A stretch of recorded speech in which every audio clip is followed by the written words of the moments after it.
Welcome to Green and Gold FC. We're all feeling a bit flat, even a few days later. Australia missed out on the opportunity to win our first knockout round.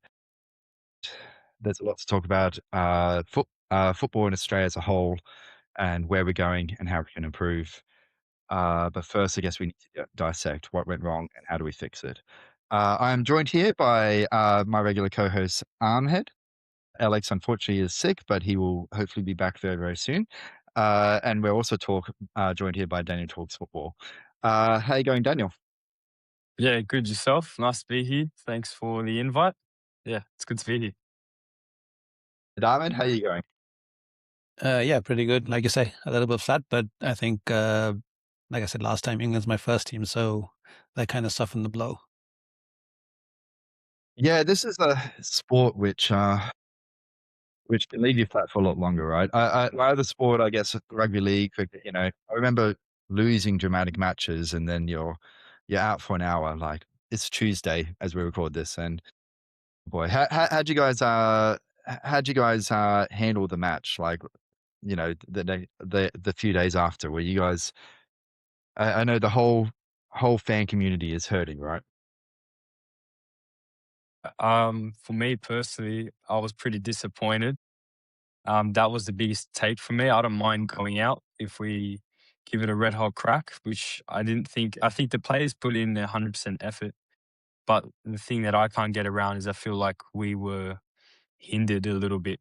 So I was just more disappointed on that fact, not the fact that we went out. If we go out playing our football and, we take them all the way in terms of the way we're playing, not just playing for penalties, I would have felt better after the loss. I just felt really disappointed after that loss. Yeah, I think I was pretty similar. Like I said it after our game against USA, like it would have been, we did well against Turkey, and that kind of gave us momentum, and we kind of just felt like we dropped all that momentum against USA. So to get to this point and kind of just go out in what's probably a bit of a whimper, and in the way we did with like Patrick Beach getting subbed off, and the choice of penalty takers, it just felt like a big pop of the balloon in like such a big way. And I agree with Daniel. Like I'm the type where if you lose, but you've given it a red crack, like a good crack, and you've given it a good go, you can kind of hold your head up and kind of go, yeah, we did everything we could, but it feels like we left so much out there. So let's talk about the game itself. I haven't been able to bring myself to watch the replay. I'm sure I will eventually. I apologize. I know that's something I need to do for the pod to analyze things properly, but you know, that's a hard game to watch. But we're talking about the game itself. It was strange. It felt like Popper's methods work really, really well against a team that liked as high, got front foot. Egypt, they seemed to be really uncomfortable when we pressed high and when we were playing in their half. And what was interesting about that there didn't seem to be much of a trade-off. Like the ref was allowing a lot of physicality, and sure, some people say that maybe they got the rub of the green with the decisions. That's true, but he also had his style where he allowed a lot of physicality, which means there really wasn't a downside to pressing high because we could cut off any counterattacks which they had. I don't think we conceded a single chance when we were high attacking, taking the game to the opposition. Yet we were conceding chance after chance when we were deep because that meant that they had their world-class players were able to just get the better of us. So that was frustrating. I think it's rare that you can get a coach that can change their style mid-tournament. Coaches often have a style. But yeah, this is a really, really defensive coach, and that's been a constant talking point. Do you think that having a defensive coach like this, do you think that that's just it's just the maybe you might get slightly better results, but maybe it's not worth it because when you do get a game like this, you go out in a whimper. I don't know. Or do you think, well, Popper got us here in the first place? Mm, Uh, pretty clear on my thoughts in terms of Popper, like what I think about Popper and his style of football. And I'm not a big fan of his style of football and him, the way he does things. But I think when you get into a game like this, you kind of have to take that opportunity that's in front of you. It's a knockout game. You kind of got to see it as 90 minutes, and that's what you got to see it at, not as 120 minutes plus a potential for penalties. Because once you start looking at it that way, you start thinking about, okay, we're getting to this 80-minute mark. Let's hold off for the last 10 minutes. Let's save some legs. Let's start doing that. But if you see it as 90 minutes and that's all you got, then you start to be proactive with your style of football. So I think it's Popper's kind of the antithesis to our national curriculum. When you think about it, everything in the national curriculum talks about proactive football. And they even spoke about what Goose had done in 2006 and the foundation he led in the curriculum. And it feels like what we saw and what we're seeing from Popper isn't necessarily that. It's kind of like the complete opposite of that. So to me, it's kind of like what is our structure? What is our formation? What is our pathway? Where are we heading? What are we trying to actually achieve with him in charge? We've got a young squad with a lot of potential, so you probably want to have someone who's a bit more open to the idea of playing attacking football or utilizing players who have a bit more of a, when they're younger, they're a lot easier to mold into this attacking mindset. Whereas once players start getting a bit older, especially into their 30s, you start thinking about, okay, how can we maximize whatever little they have in their legs in terms of, like we see with Belgium, not playing De Bruyne every game or every minute, maybe starting Lukaku on the bench. Even like with England, they brought Henderson, but he hasn't played and probably won't play now for the rest of the tournament. But again, it's like that different mindset when you have all the players. And I don't think Popper allows us to play the kind of attacking football or to play the kind of football that would potentially trouble opponents or make them second guess certain things or how they can potentially, we've got to change our formation, our tactics, because it's not what we expected. Like they're dominating us in this situation, or that player's got, Salah in his pocket, for example, or something like that. Like, I just don't think, I just can't see him changing that. And I just don't see where that leaves us as a team or as a nation. Yeah, for me, from a personal standpoint, I'm more front-footed. I have a more front-footed approach to football. I like more attacking plays, but the thing that I have to give credit to Popovic is he's never changed. So I don't get the sentiment from some people that they're surprised by what he's done in this tournament. I'm definitely not surprised. And everything he's done, I expect a Popovic side to have shown. My problem is we hired Popovic knowing of his pedigree and the way he plays, and we expected a different result because he picked more younger kids. If we want a different result with these kids, then we need to pick a manager that suits the type of players that we have in the squad. So I don't blame Popovic, so to speak, because like I said before, I think this is the type of coach he is. Now, what I think we need to say on the back of Ahmed about the curriculum, yes, I understand that, the way we played in this tournament is a bit adverse to the curriculum, but are we really coaching that here in Australia? Are we really do we have a clear pathway to the national team with a style of play and identity? And I don't think we do at the moment. I think we need to look at the pathway system because it needs some serious reform. We need a clear identity of how we play football, one goal, and that progresses all the way from the youth straight up into the Socceroos. Like I played for the junior national team, and we had a brilliant coach under Trevor Morgan. The way we played wasn't the way the Socceroos played, and I'm not saying one's better than the other, but we don't have that fluidity like other countries do when we have a set style of play. I never know when every tournament we go into, I don't know how we're going to play. Except if it's a Popovic system, you can understand the way Popovic plays. So that's just my, I guess, 2 cents on it, in terms of the coaching that was observed at the tournament. So in terms of some of the forms we need to have in our pathways, one thing you mentioned was style, but you've been through our pathways. Can you tell us what it's like there? I've heard it described as a maze. I've heard it that we lose a lot of players just to how much is a maze, how many players we end up losing along the way. Can you tell us how we can improve that from your personal experience? I yeah. Look, it's tough to answer. I'm gonna summarize it as briefly as I can. It's not a quick change. And yes, a lot of players do get lost to the system. Like a person in my team was actually Mohamed Toure, and I went to school with Pat Beach. So these boys, I've been around the boys who have made it, but also some brilliant footballers who stopped and they were at the top of the game in our squad.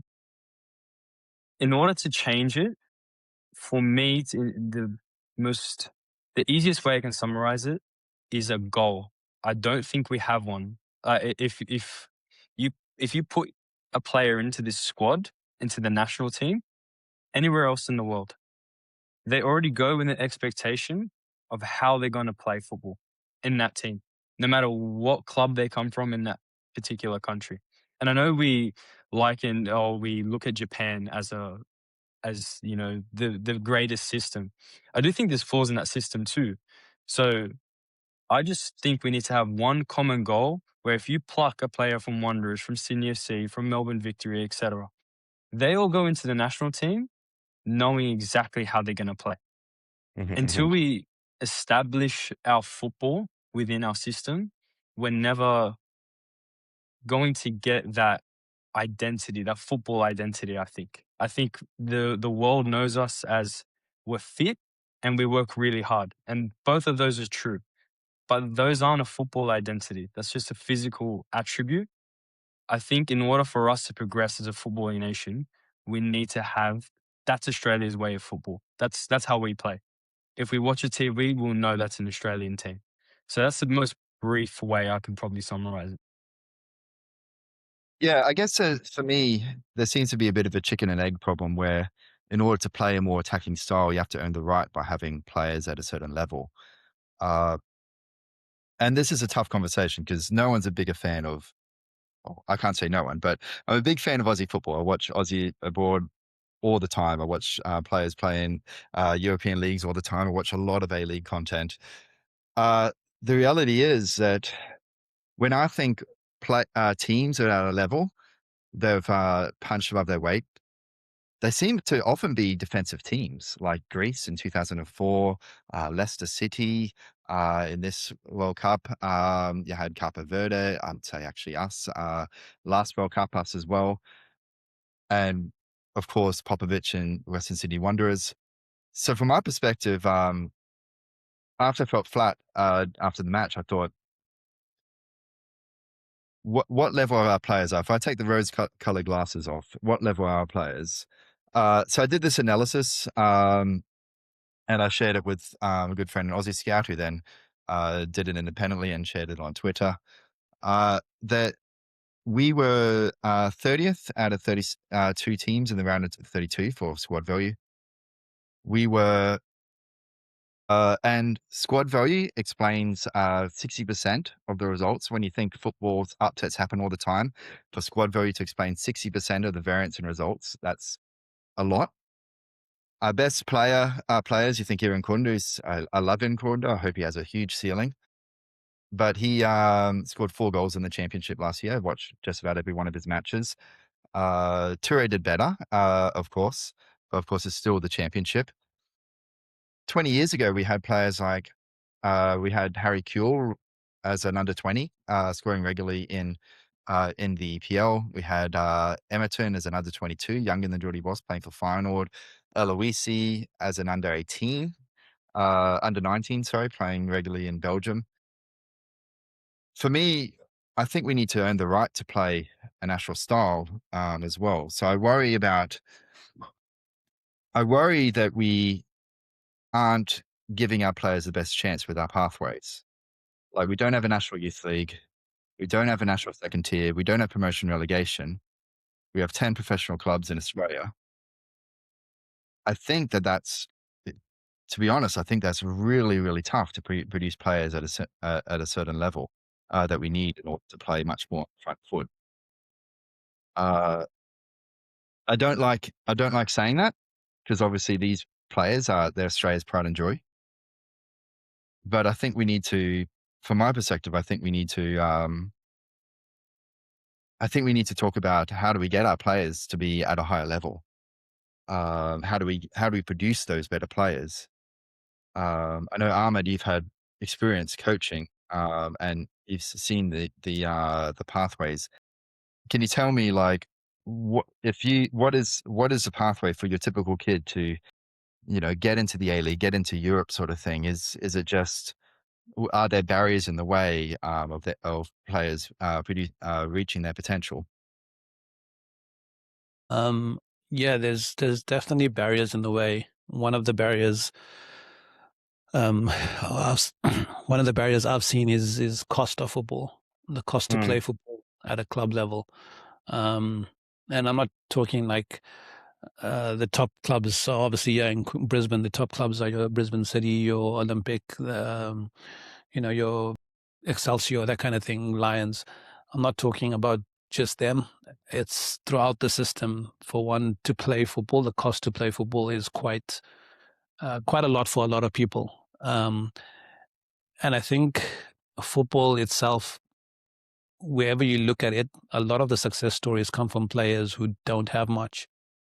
that's true. Now, in Australia, when you don't have much, your sports are generally you're not gonna be just forking out on football. Um, so I think you lose a certain level of, or you lose a certain number of players in that regard. So that's, I think, one thing.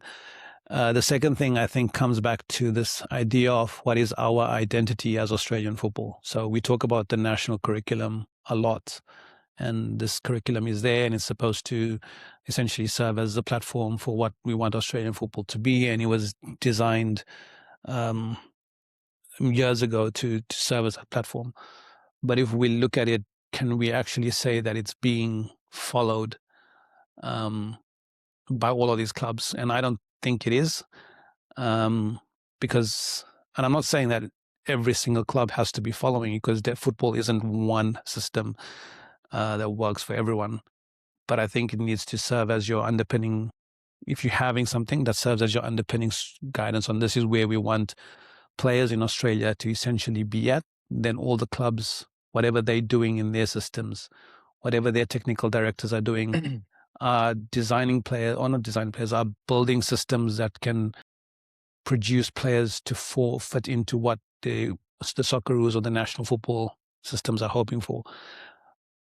The third thing I see as probably what I've seen at this level is, or when coaching is, I'm going to say it's arrogance to a degree. Arrogance from coaches and arrogance from people running clubs. A lot of people want things a certain way, or want to run things a certain way, that have often pushed out certain coaches or pushed out certain individuals from clubs based on purely what their own personal goals were, not what was best for the club or best for the overarching goal of the club.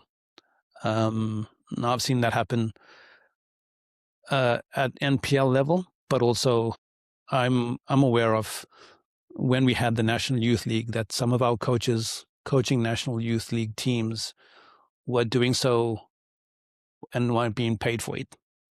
They were doing so on the promise of, you do this for us for a couple of years, we'd get you into the main team, and this is the pay you'd get off the back of that. And that never eventuated. And when the youth league kind of sort of folded, these coaches turned to the clubs and went, okay, what about us? And they were just kind of pushed to the side. And that created a lot of resentment towards Australian football at that higher level. And so these coaches kind of went back to local clubs, and the desire to want to progress and move forward and support those A-League clubs kind of wasn't there. So I've spoken to them they've kind of gone, no, I don't care about Brisbane at all. I'm not bothered. I only care about my club. And as long as we're successful at MPL level, that's all that matters to me. So it almost feels like they have the short-term vision of we're going to aim for what our club does, and we're not really bothered about the rest of Australian football. So I think England did it right when they built St. George's Park. They built this world-class facility that was the home of football in England. And they brought in coaches, and they brought in Dan Ashworth, and they brought in all these people to go, right, what is our identity? What should we do as England? And I think we see that now as well. Like, yeah, Southgate was successful for so long, but you can see that they've brought in youngsters that have just kind of fitted and slotted straight into the first team.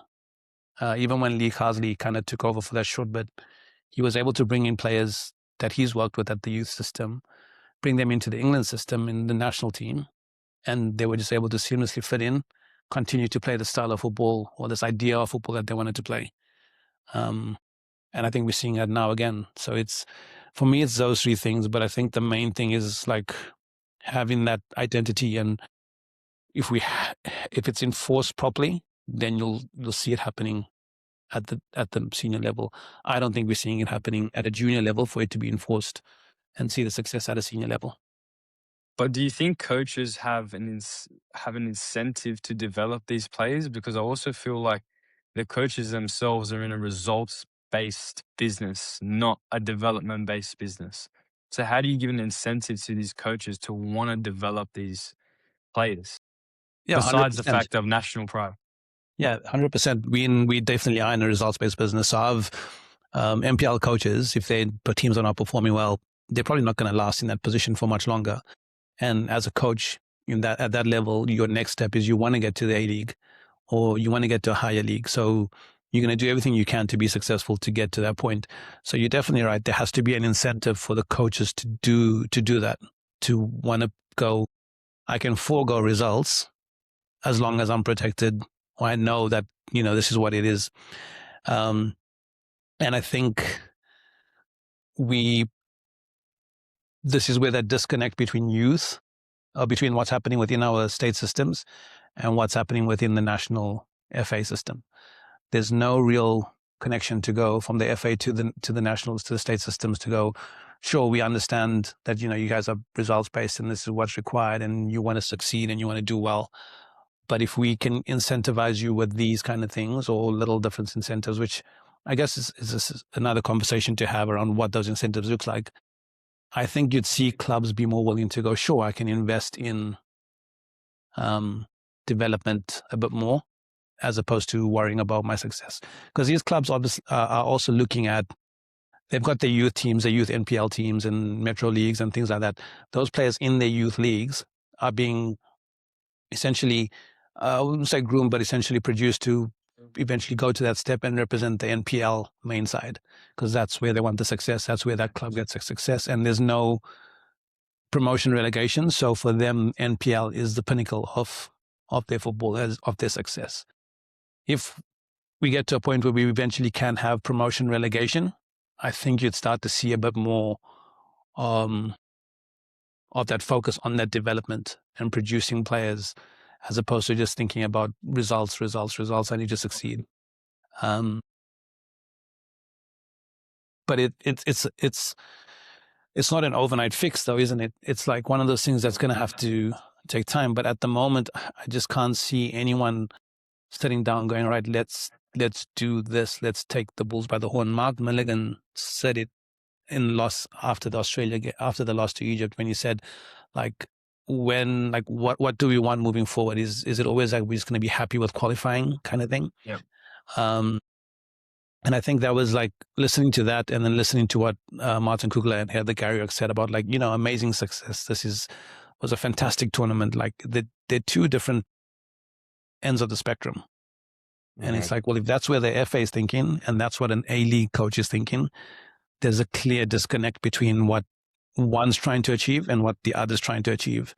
Yeah, it's interesting you talk about both promotion relegation and incentives to play youth.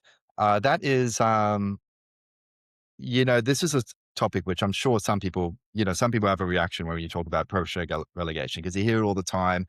It can feel like an attack on the A-League or whatever, and some people get very defensive about that. I get that. But if you look at our future right now, does look like it's going to get a bit better, and we have a lot of young kids who are going to get better. But you think, why? Well, why are we producing better kids? Well, at least part of the reason seems to be that they're getting more game time. Why are they getting more game time? At least part of the reason seems to be that there's financial distress on the A-League clubs, right? And when you think about that, for the Socceroos to be good, we need the A-League to suck in this closed shop system. That's a real problem, because if the A-League gets good again, if the A-League, the crowds start coming back or whatever, then all of a sudden maybe we're playing a lot of foreign journeymen a lot and clogging up space for foreign A-League players. Maybe we go through another dark age of youth development. And the thing that promotion relegation gives you is it gives clubs that financial distress while they're still improving in quality. You no longer have that trade-off between youth development and quality of the league. And at the moment, because we have a closed shop, it feels to us that you have this paradox where you can't have one without the other. You can't have a good league and a good Socceroos at the same time. And good player development at the same time, because they just want to chase results. Coaches get lazy. There's not that financial distress to try and play the transfer market. You can just always buy a player in a position rather than taking a risk on a kid. And the reality is that people say promotion relegation, it doesn't work in Australia or whatever. We don't have the money. Football Australia, when it was Soccer Australia in 1996, it had a surplus before it bought Venables. It had 14 million revenue. Peter Filopoulos pointed out that a few years ago it had like 70 million in revenue. Now it's 140 million in revenue. How much would it cost to do promotion relegation? Home and away would cost for a second tier. That's the first thing you need, is you need a second tier. Probably about, according to AFC modeling, 2 million. Maybe the FA can fund that. Maybe you need to have like some sort of parachute fund for any club which goes down, that they get financial support so they don't die. I get you probably need that in our country where the NPL is just such a different environment to the A-League. I get that. But don't tell me when we've tenfold increases our revenue that we don't have the money. I think we do. And we need, from my perspective, I don't think we'll ever reach our potential without that, because I think we'll always have this weird paradox where we have this trade-off between a good league and good national team, as well as constantly having ceilings above our promising youth players. I'm curious about your experience, Daniel. If you don't make the A-League at a certain age, then that's probably it, right? Like that's doesn't matter if you in another country could go to another division, work your way up, right? But here there's this ceiling, there's this essentially this glass ceiling where basically you made the A League or you never make it in professional football. I'm curious about your experience with that. And of course, if you want to push back on my thoughts on promotion relegation, maybe there's some things I don't realize you've been within the system. Feel free to do that as well. I'm curious to hear your thoughts, Daniel. Yeah, well, I'm a big advocate for promotion relegation. I think it adds a different element to, sport in general. It gives a survival kind of instinct to the game, which football is the most emotional game on the planet. Without promotion relegation, what emotions do we have other than pride and a big derby? So it limits the amount of games that people are hungry for. The hunger is limited, at least in my experience. But there's certain players, as always, that stand out and carry the hunger throughout the whole season. And in terms of my experience, it goes again, attitude. I never thought there was a ceiling. I went in playing this sport and progressing through the ranks with a very naive mind, because I didn't know about all the different elements to the sport. So progressing through and reflecting on my time, there definitely was an element of there is a ceiling and there is a time limit before, you're considered damaged goods, I guess, if you will. So, and it's quite early. I felt that if you didn't make it to the A-League by 16, 17, then, you know, you're going to be looked at as, you're too old now. And they start looking at the young 14 and 15-year-olds. Like, I had an experience when I was trained and trialing with an A-League club. I trained with them for maybe a month or so, and they told me to my face that I was too old, and they selected another player that I knew who wasn't as good as me, but he was much younger. So I think I was 18 at the time, 19, and he was 16. And Mhm. so that was a determining factor of me not making it to that squad. And that's just a personal anecdote, and I don't, want to put a negative light on the league or the MPL. That's just what the system is, at least from me going through it. So I I look at England as an example, and we see the stories of Jamie Vardy, etc. People like that who, even Antoine Semenyo, he didn't come into as an 18, 19-year-old. He worked his way up from non-league all the way through. I think in Australia, that is more of a fairy tale than a reality. To keep it real, like, I'm not trying to, again, be negative. I think we need more positive voices in our game here instead of negative. But I think that's just the reality of our system at the moment. There is no progression, and it feels like there's a time limit, and you don't get that second chance currently in Australia, in our sport. It's interesting you mentioned 15, 16. How old was Christian Volpato when he got cut from Sydney's? Yeah, I think, yeah. He was pretty young too, yeah. Yeah, so I mean, like, and okay, Christian Volpato ends up being our best attacking player, and we'll probably see that once he gets to 10 to 20 games. That's an outlier. The thing is, like, the football is an ecosystem, right? So not everyone getting cut is going to be Christian Volpato, but some will be good enough to prop up the second tier, or prop up the first tier, or prop up the third tier if you have a pyramid.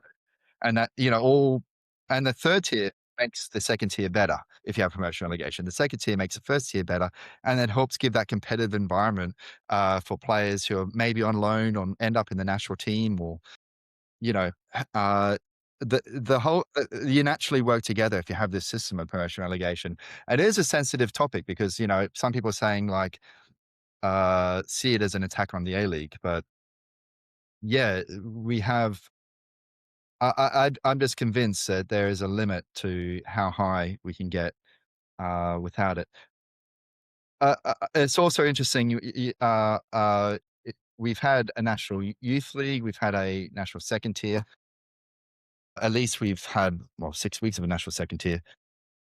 But there's a lot of discussion about a home and away national second tier. They'd give a backup option, and a national youth league would give a backup option as well. Because A League squads will have to keep larger players around them. I had a look at, I did analysis of how much that affects a country. In Australia, we say it's either National Youth League or B teams in lower leagues, but most countries have both. And it's quite a lot, actually. Once you separate correlation from causation, I don't want to go into the technical details, or an article to give more details. If we had a National Youth League or a National Second Tier home and away, the amount of boosts you get to your national team with performances gets us roughly to where Uruguay is. If you had both, roughly to where Japan is. So in the end, it feels to me we leave so much in the sheds when it comes to giving pathways and giving our national team the best chance to be all it can be. So I want to talk about, switch gears for a moment, because we have to talk about the short term. So we have these bigger problems in the game, and they need to be addressed. I think this needs to be a wake-up call. I think we need to be at a level where we no longer accept just qualification. And I think my view of what that needs to happen is 95% of that needs to go on fixing how we produce players. But we still have an Asian Cup around the corner, and we still have coaching in the future. I'm curious to hear about thoughts of the coach about where we go here, just with the Socceroos, with the players we have. And I want to give some context here. There does actually seem to be not just backlash from fans. Irankunda was shared by our user here. Irankunda liked a tweet which was critical of Popper playing him at striker rather than the wing. The response from your two goalkeepers seemed to, they weren't directly critical, but I don't know how much to read into. Obviously, they're disappointed over the match. There does seem to be maybe a little bit of definitely tension amongst the fans. I don't think fans are particularly happy, but possibly even amongst the playing group. How do you think where do you think we go? Just in the short term, just for the next 6 months. We'll start with Daniel, then Ahmed. Short term, I think from a player's point of view, I think there's always going to be a little bit of a disconnect when situations like this come across. And I don't want to act like I'm speaking on behalf of the players, but it's a very high pressure, emotional state, the World Cup, especially in that type of game, a penalty shootout, with the controversial decision to sub off Paddy Beach and to play Nestori as a low 9. There's always going to be that tension. There's always going to be, I think, some emotional damage that needs to be repaired. My hope is that in the next 6 months, the camaraderie that I saw within this Australian squad, which I think it's really nice to see. I think we've missed it a little bit when the whole squad's kind of really cohesive as it is. Mm-hmm. I hope that the emotional toll that the players took in this tournament is resolved and that they can focus from there. And in terms of Tony Popovic, I think, so I want to go into another point where I think we need to be in camps with our teams longer before tournaments. I think all the other countries, they do it for such a long period for any tournament, whether it's Asian Cup or a quick like the AFF under 17s. Having these boys for longer in camp under Popper will give a better understanding between the two. And I think because it's such a short period between getting the team together and then playing a World Cup match, I think Popovic is still figuring out these players and they're still figuring out him. So in the next 6 months, I'd love to see as many games as we can get, friendlies. I know we have the Brazil one as well to prepare us. Mm-hmm. Things like that, I think, will be the biggest benefit for us going into an Asian Cup. The more games, the more experimental things that Popovic can do with his team will give us a better chance at going into the AFC with an identity and with a philosophy that the players can all get behind. Mm-hmm. That's what I believe. Yeah. Ahmed? Where do we go in the future? So obviously Popovic will take us to the Asia Cup. I think right now, as it stands, we should be expecting to see the same formation, same tactics, same style of football. Whether that will turn out to be better at this level or in this competition, we'll wait and see. But I think that's what we can expect to see in the immediate future. I don't think we're going to see Popovic change much in terms of his style or his tactics or his formation. His style or his tactics, maybe he might change players and move them into different positions, but the tactics, I think, necessarily will still kind of be the same. Just on that point of the players potentially losing the dressing room and the players kind of arcing up, I think the players have a camaraderie amongst themselves but when it starts to fall over into the media and players start making comments, that kind of makes you question things a little bit, because generally that camaraderie comes across in what they say as well. You would expect, Patrick Beach to be way more supportive of the idea, or you'd expect Irankunda to be like, I'm doing everything for the team. I think one thing we have to think about here from a player perspective is, as a player, you probably, especially for a country like Australia, I mean, yes, we've been qualifying for consecutive World Cups, but there's always that risk of you not potentially qualifying for a World Cup. As a player, the World Cup is essentially your pinnacle. You don't know how many games you would get at that level. and whether you would qualify again. I mean, just look at Italy. They've missed the last 3. There's players in that national team no one has seen at a World Cup, and there's some that probably haven't played and won't play at a World Cup, yet the quality suggests they should be playing at a World Cup. So for players, I think it's a case of if we come this far and we get to this point, we want to pretty much leave it all out on the pitch from a personal playing perspective. I think that's what every player kind of looks at and goes, that's what I want to do. And that's why we see a lot of players, not just for Australia, but for a lot of teams, getting upset when they get subbed off, or, getting frustrated when things aren't working out. And I know everyone likes to pick on Ronaldo and say, oh, look at him throwing tantrums, look at him doing all these kind of things when he gets subbed off. But it's just, that just shows, like, that's the drive of players. Like, that's what they want. So for a lot of players, it's a case of 4 years is a long time.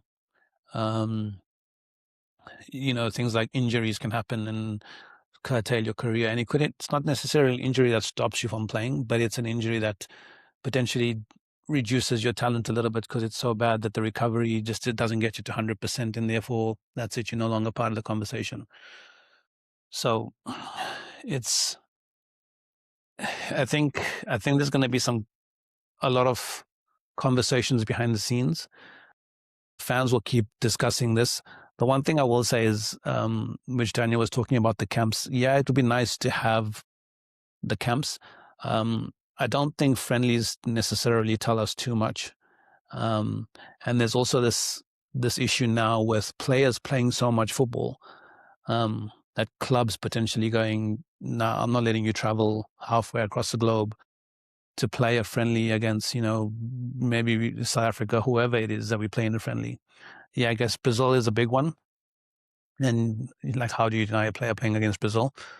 But some of the friendlies that you necessarily get lined up, or some of the competitions that get lined up, even when we play Asian World Cup qualifiers or Asian qualifiers, sometimes we're playing against, Bangladesh or, a Pakistan or something like that, someone who's much lower ranked, and you get those clubs going, nah, I don't want you to travel. You get 50% at the moment. So that travel adds a long time. And that's one of our biggest problems, is just our geographical location, how far we are from Europe. And I don't think people realize that trip, like a lot of people do, it's when we travel economy, just that 14-hour flight to Dubai or whatever it is, and then another 7 hours to Europe, and it all adds up. And these players are probably traveling business class sometimes, but even then, it's still a long trip to be making, and they've got routines, regimens, sleep schedules, food plans, fitness plans, all these things that can get messed up by one plane trip. So I think the camps come down to maybe you having those. I don't think you're going to always have them as regularly with the main players, but this is where that system comes in terms of, this is where we want our national team to play. We should be maybe having these camps with Australian-based players, and they don't even have to be publicized camps. It's just, these are training camps. We're bringing in these players to play the system, to see how they go, see which players we can identify, so that we know, if a situation arose, this person can slot straight in. This is, I think a lot of fans are saying the same thing. We want this structure, we want this identity, and we want it formed. But I think the last couple managers at least kind of have taken us away from having a structure and identity to just worrying about results. So I'll ask 2 more questions, then we'll wrap up. So this question I want to ask for Daniel, and then I'll ask the last one for both of you. So one thing which stood out to me, and I grant that it's hard to tell as a fan when you're watching the players, you're just going off body language or whatever, but it felt like during the USA game and the Egyptian game that the mental prep was not right. Our mental preparation was not right. We looked a little deer in the headlights. We seemed to looked a bit nervy. And of course, you have the penalties, a couple of them getting skied, which apparently all week they're nailing those penalties. And that can happen, but mental prep is part of the game. And I know Graham Arnold talked about how he had to learn that in order to win a league grand final. He actually talked to Wayne Bennett from a different football code in order to learn how to mentally prepare his players better. And he credited that to his teams having better finishing when they get chances in games and also winning a grand final in the A League. And he said that was a really important thing. I look at Trevor Morgan and I see players which they've won a penalty shootout. They're great at finishing games, finishing their chances. They can finish a low, even though they only have a few chances, they're getting those chances frequently put away. They're not looking nervy, even when they're under pressure. I am curious, what does Trevor Morgan do? Do you have any experience about how do you get that mental preparation right? Because we're in a tournament now in the Asian Cup where we are expected to be maybe the equal third best team there, on paper not, but in terms of maybe recent results, you can say, okay, we are probably a good chance of going all. Yeah, so there's going to be pressure on the players, and I felt that maybe that mental preparation wasn't quite right. Can you give us any insights under Trevor Morgan or maybe other experiences about how to get that mental preparation to another level? Yeah, it's a great question. Mental prep is the most important thing you can do before a game and just being a footballer in general, at least from my experience, the ups and downs you go through. Because the ups don't get spoken about either. You get excited for a World Cup or for a national team call up, and some players, they grow maybe a big head, or they forget that they're still fighting for their spot. They get a bit complacent when they get into these scenarios, and then it goes the other way. You can be a bit nervous, you can be scared, you can doubt your ability and all the training that you put in to get to that point.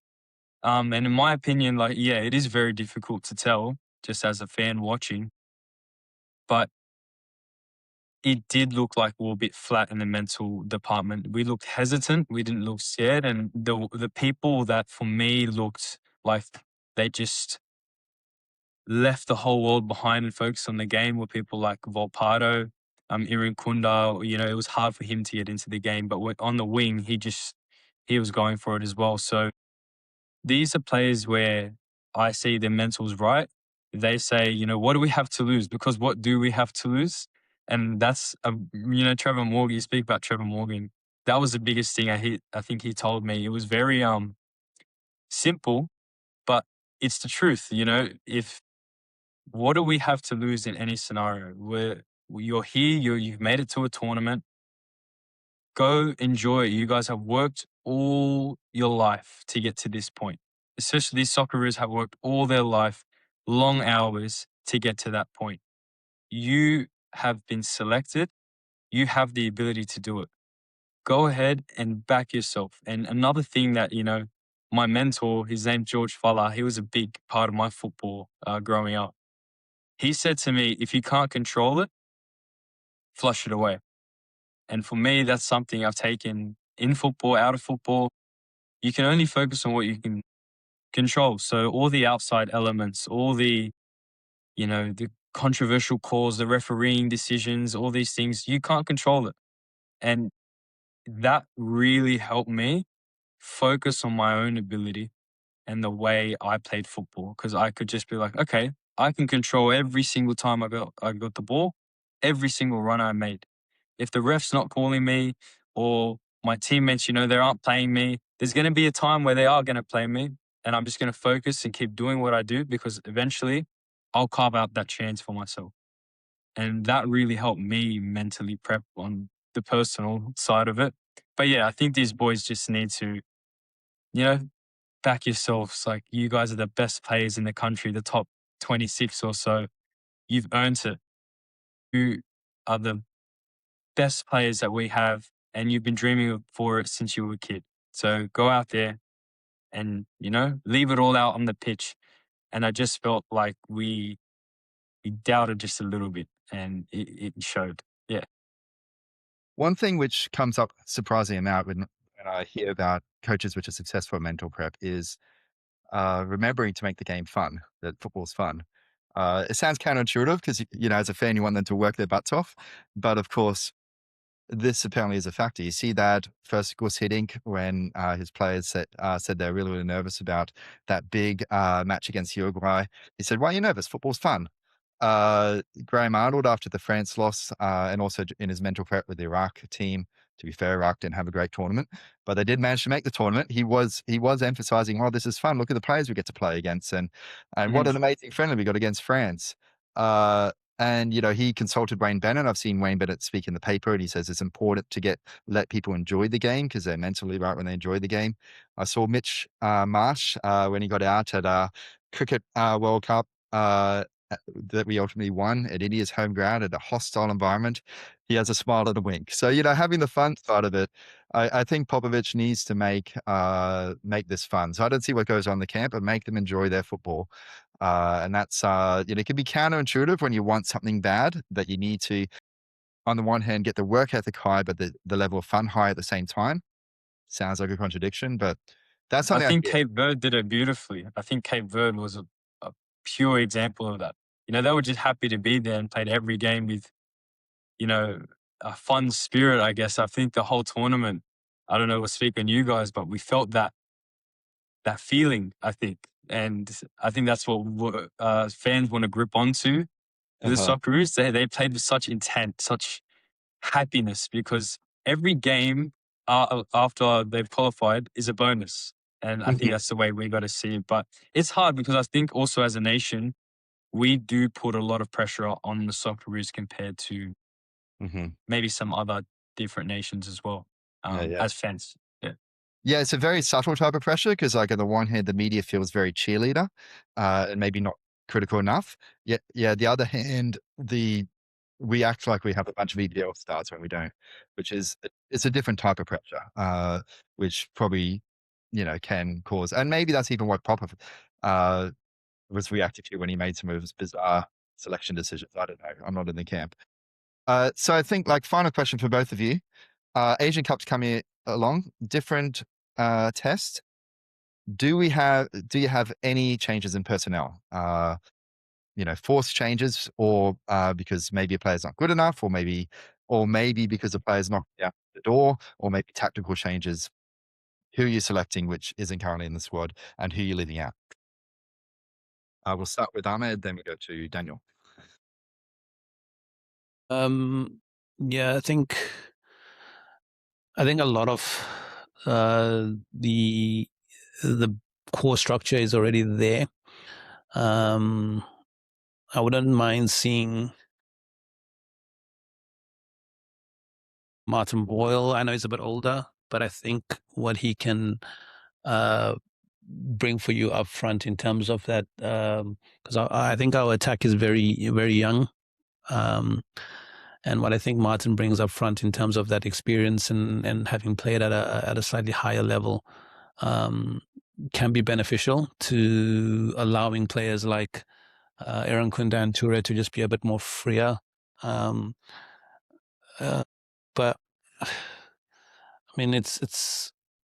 I don't like making the decision now to go, oh, let's make changes straight after World Cup because it is the off season and we'll be talking about players' last season performances. Um, I think I'm just going to touch on the point you guys were making about confidence and how that can be a big thing. Because like Daniel said, Cape Verde. Obviously, no one expected Cape Verde to make the next round. I think everyone was expecting them to get hammered in all three of their group games and finish bottom of the league of their group. Sorry, but I think what we saw from them was them essentially going out there going, yeah, everyone expects us to be bottom and get smashed in every single game. So we're just going to go out there and enjoy the game and play the game and not worry about if they score, because if they score one, we're going to score two. And if they score two, we'll score three kind of thing. And then you look at the difference in them returning home and the whole nation almost effectively turned up to that airport. There was videos of cars Yeah. parked, going down the motorway, if they have a motorway, going down the road from the airport all the way, people on hilltops, and the airport staff were going crazy, and like literally the whole nation was partying, and it was a totally different vibe to what's happened here. In terms of like, I think our players have been arriving home separately into different cities, and I think I saw a comment the other day on the forums about has Popovic come back? I haven't seen an interview with Popovic since he's come back. It's like a totally different vibe. So in terms of when you're talking about changes with this sort of vibe, you're kind of going, well, anyone could potentially be changed.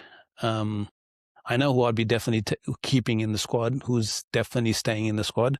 I think the question is you have to look at the squad and go, okay, who's not going? I think Matthew Leckie is definitely out. Jackson Irvine's getting a bit on in age. Jason Guerrier is getting a bit on in age. Matt Ryan's clearly lost the number one spot. We didn't see, correct me if I'm wrong, but we didn't see Dejanek at all. So I think you're looking at, and Behe, she's also 35, if I'm not mistaken. So I think you're looking at players that you're going, okay, who's definitely not going to go? And then who's going to be the perfect replacements for them? Daniel, any specific names, or do you want to talk? Uh, I don't have a specific name, but I kind of have like a wish list. I'd love to see an emergence of a new right wing back. I think we lacked one, like a traditional one, so much this tournament. It hindered us. I think we're a bit, we got it back when Geordie Boss moved to the right, but he's so dynamic on the left, and I know he played extremely well on the right hand side as well. But he's so dynamic on the left. I think we need to find someone with a similar style, or for that right hand side. I think that would be something I'd love to see at this tournament, an emergence of a traditional right wing back. I think Italiano did a job there, and Kai Truan when he came on, but he's a bit more of that defensive centre back type. So I'd love to see that. And I think Martin Boyle's a great shout. I think for these young lads to have a character like him. I mean, in the last World Cup, they kept him on as the vibes officer. That was his title. So I think things like that, we talk about maybe a little bit of disconnect there, and we say, the players are coming back separately and there's a lot of question marks. Someone like that, I think, can be the glue to bring everything together. I mean, you see it in all levels, at least from all the teams that I've played through. There's people like that it's different to when the coach talks to you. It's like a friend giving you advice over your parents. You listen to them a bit more because they're your friends. And I think Martin Boyle's a character that is able to link these experienced lads that we have in the team with this young crop. And I think it'll allow Popovic to get his message across easier. I think at the moment, maybe he's playing more of the direct messenger at the moment. I think he needs kind of a middleman. I know we have the likes of Matty Ryan, Aziz Beige, and Jackson Irvine. I get that. But Martin Boyle is just a different character. And he's a good footballer as well. Like, we all know that. Even though he's a bit older, he's quick, and he's seasoned. When we get big chances in these games in the AFC, inevitably, these young boys, it's going to be a lot of pressure. But if we have an experienced head up there that's able to be another threat, who we can count on in those moments, who can also guide those Mohamed Toure's and Irankundas, I think that would be fantastic for us going to this tournament. But other than that, I think the core is there. I think we have a good core to go into this into this AFC campaign, and I think we should go in as confident. I think we don't back ourselves enough. Like Asia, we should be up there with the likes of Japan and Korea. We can compete with these teams now. I think it's time to ditch this underdog tag that we've labeled ourselves with. We're not underdogs. We have fantastic players. We aren't underdogs. We need to go in there with some confidence, with some gusto. Like, let's do it. Let's win. Like, let's not just, we're happy we gave it a red hot crack. It's all good. We bowed out to Japan. No worries. We should be going in there so we can beat Japan, because we can. We absolutely can. So, yeah, I like the shout about a backup right wing back. We need that. Italiano's done a pretty good job. And of course, that cost us not having that this time. Hopefully, Benny gets a lot of game time, or maybe Rodriguez. Oh, yeah, Daniel. Yeah. So maybe one of those two might be an option. I'd love to have, we're playing a lot of games where we'll be on the front foot a lot more, even in Popper's style. So I'd love to have, game-breaking midfielder who can play a little bit higher than O'Neill. Maybe have a game-breaking midfielder like Shakluna or Robertson can play a bit higher on the pitch. A backup left wing back to replace Azid Spage, who's probably getting a bit old, so maybe Casey Boss. And Chiefs Vice Officer is a great idea. I mentioned about mental prep and having fun. It worked for Arnie. Why not bring it along? So that's a fantastic idea. So yeah, it'll be really interesting to see. And yes, we should go in there. We should be going there expecting to win. And I hope Popovic has learned from this. I hope that, and I hope Football Australia really takes a look at their budget. They're spending $5 million a year on referee. Can we spend that on laying the ground for promotion relegation? I would love to see that happening. And, we've had a national curriculum sitting in the basement, not even on Football Australia's site. Is that because it's bad? We would need a new one. Is that, please communicate that? Or is that because we couldn't be bothered? Please communicate that and put it back up there. Whatever choices you have, we need a clear vision. So that's all we have time for. Thanks so much for joining us, Daniel and Ahmed. Please don't forget to subscribe. We're on YouTube, Apple, and Spotify. And of course, we have the forum greenandgoldfc.com. If you have an opinion, if it differs with us, please tell us we're an idiot and tell us what's true. If you agree with us, great. Please tell us we're legends. Whatever you think, give your opinions. We have a forum which is open 24 hours a day. That's all we have time for this week. Until next time, it's bye for now.